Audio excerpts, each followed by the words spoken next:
Ma'am சொல்லுமா. Patient பேர் Velmurugan ma'am. திருநெல்வேலியிலேருந்து கால் பண்ணியிருக்காங்க. அவங்களுக்கு வயசு 32ங்க மேம்.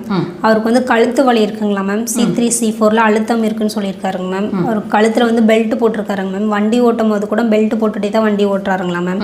அதுக்கு அவர் நிறைய மெடிசன் சாப்பிட்ருக்காருங்க மேம். அதுக்கு அவருக்கு எந்த தீர்வும் கிடைக்கலன்னு சொல்லியிருக்காருங்க மேம். மெடிசன் இல்லாமல் நம்ம ட்ரீட்மெண்ட்டில் ஏதாவது க்யூர் பண்ண முடியுமான்னு சொல்லி கேட்டிருக்காருங்க மேம். அது நம்ம வீடியோஸ்லாம் நிறைய பார்த்துருக்காருங்க மேம். அவருக்கு ரொம்ப பிடிச்சிருக்குன்னு சொல்லியிருந்தாரு. அக்குபஞ்சரில் எனக்கு ட்ரீட்மெண்ட் க்யூர் பண்ணி தருவீங்களான்னு சொல்லி கேட்டு எக்ஸ்பிளைன் பண்ண சொல்லியிருக்காருங்க மேம். கண்டிப்பாக பண்ணலாமா. இந்த சர்விக்கல் கம்ப்ரெஷன் C3 C4ல கம்ப்ரெஷன் இருக்குது.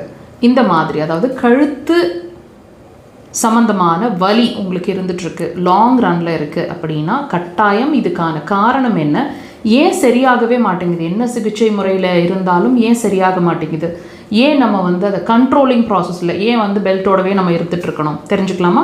கண்டிப்பாக இந்த பதிவு முழுசாக பாருங்கள். ஒவ்வொரு சிம்டமும் பாடியில் ஏற்படக்கூடிய ஒவ்வொரு சிரமமும் பேஷண்ட் ஆகிய நீங்கள் ஃபேஸ் பண்ணக்கூடிய ஒவ்வொரு சிரமத்துக்கு பின்னாடியும் ஒரு கண்டிப்பான காரணம் இருக்குங்க. நம்ம என்ன பண்ணுறோம் அப்படின்னா வெறும் பிரச்சனையை மட்டும், நீங்கள் என்ன சிரமமாக ஃபீல் பண்ணுறீங்களோ, வலியை ஃபீல் பண்ணுறீங்க, நார்மலாக இல்லை, ஈஸியாக நான் இல்லைன்னு ஒரு விஷயத்தை ஃபீல் பண்ணுறீங்க இல்லையா, அதை மட்டும்தான் நம்ம எடுத்துக்கிறோம். அதுக்கு நம்ம என்ன பண்ணணும் அப்படிங்கிறத மட்டும்தான் பார்க்குறோம். அண்ட் பிரச்சனை எங்கே இருக்குதோ தீர்வும் அங்கே தான் இருக்குதுன்னு நம்ம முயற்சி பண்ணுறதுனால தான் அது அப்படியே பிரச்சனைகள் பெருசாகுது, பிரச்சனைகள் அடுத்த லெவலுக்கு போகுது, பிரச்சனைகளை கண்ட்ரோலில் வச்சுட்ருக்குற முயற்சி பண்ணிகிட்ருக்குறோம். அதனால தான் இந்த சுச்சுவேஷன்ஸில் நம்ம இருந்துகிட்ருக்குறோம். பிரச்சனைக்கு காரணம்னு ஒன்று இருக்குது, அதை நம்ம தீர்க்கணும்னு யோசிக்கவும் மாட்டேங்கிறோம், நினைக்கவும் மாட்டேங்கிறோம். தயவு செய்து அதை திங்க் பண்ணுங்கள். இப்போ இந்த கழுத்து சம்மந்தமான பிரச்சனை, கழுத்து எலும்பு சம்மந்தமான பிரச்சனைகள் ஒருத்தருக்கு இருக்குது, வலியோடு இருக்கீங்க அப்படின்னா கட்டாயம் சிறுநீர் பை பாதிச்சு தான் இது வந்துட்டுருக்கு அப்படிங்கிறத நீங்கள் அண்டர்ஸ்டாண்ட் பண்ணிக்கோங்க.